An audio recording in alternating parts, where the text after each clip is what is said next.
Hi guys, in this video today we're going to look at the differences between the Vibora and the Bandeja. Now this is a relatively advanced video, so by this stage you realise that the Bandeja is a more defensive smash played from slightly further back in the court, and the Vibora is an attacking slice smash played from the front of the court where it's a bit easier for you to finish the points. So in this video we're going to break down the two techniques. Before we go into technique, we're going to quickly look at the purpose for each shot.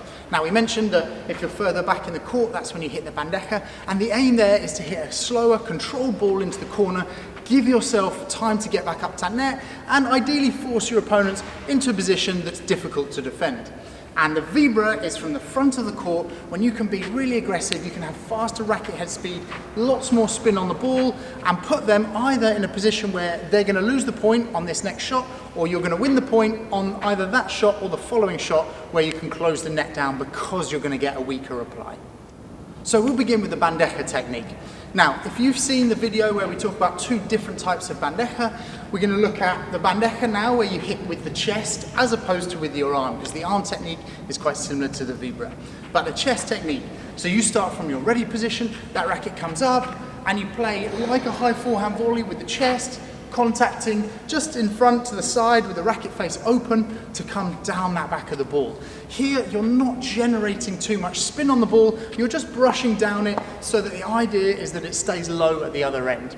And your aim is to go either into that side glass or deep into the back glass first so that you keep your opponent in the corner.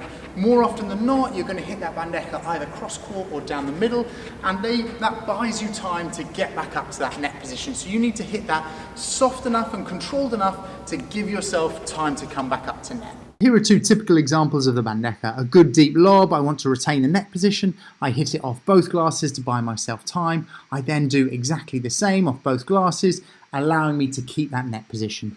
For the Vibora, that's on an easier ball. Here you want to generate a lot more spin around the ball. So from your ready position, you go with the racket behind your head. Instead of the racket up, where you're going to come through the ball in quite a linear way, you're going to bring the racket behind your head and you're going to try and rotate more with that upper body and come around the outside of the ball. You want to create a kind of side spin and slice that makes it really difficult for your opponents to defend in the corner, because once it bounces, it's going to move off the glass.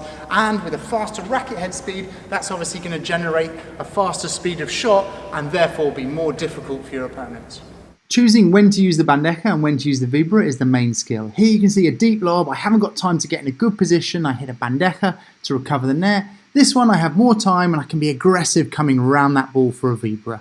One of the best ways to get your Vibora and your Bandeja right are to practice, and whether that's someone feeding you a basket of balls or you taking a basket of balls yourself and going onto court and practicing. The main thing is to show a big difference in technique between the two smashes. So for example, my Bandeja, the racket starts high, I come underneath the ball and I control down the back of the ball.